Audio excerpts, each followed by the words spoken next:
Hello အားလုံးပဲမိပါစေဒီနေ့ကတော့ဝိုင်းအခမဲ့ရတဲ့ဖြစ်စီလို့ဖတ်ပြပေးတော့မှာဖြစ်ပါတယ်ရှင်ထောက်ဆက်တဲ့တမိနာမီကတော့ဝိုင်းပါပထမတစ်ထုပ်ဖတ်မှာကျတော့ဗာလဲဆိုကြည့်ရအောင်ကဲဗာလေးလဲဆိုရင်ဖောက်ကပါလေးပါနော်အရာလေးကလည်းအရန်လာပြီးရင်နောက်တစ်ခုကကျတော့ဗာလေးဖြစ်မယ်လဲ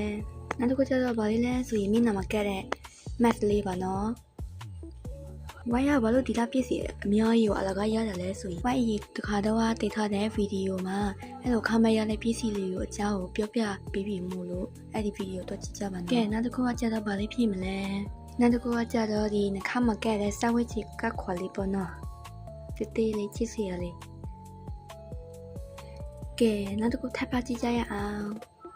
နောက်တစ်ခုကကြတော့ဗာလေးဖြစ်မလဲဆိုရင်ကြည့်ကြရအောင်နော်ကဲနောက်တစ်ခုကကျတော့ဗာလဲဆိုရင်ဒီမိမကိုဆေးလေးပေါ့နော်မိမကိုဆေးရည်လေးပါအရာလေးကပန်းရောင်လေးဘူးကလည်းအလက်အရွယ်ပေါ့နော်အရင်လည်းမကြည့်ဘူးအရင်လည်းမမြင်ဘူးပေါ့နော်နောက်တစ်ခုကကျတော့လေဒီမိမကိုဆေးရည်ပေါ့နော်သူကတော့အမျိုးအစားကွာသွားတာပေါ့နော်နောက်တစ်ခုမှကျတော့ဒီမိမကိုဆေးနှစ်ရည်နှစ်ခုပါတယ်ပေါ့နော်ပန်းရောင်နဲ့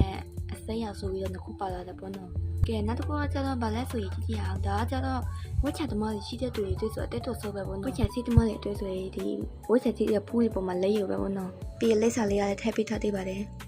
ကဲစောတိကြီးပေးကြတဲ့အတွက်အားလုံးကျေးဇူးတင်ပါတယ်ရှင်ဘိုင်ဘိုင်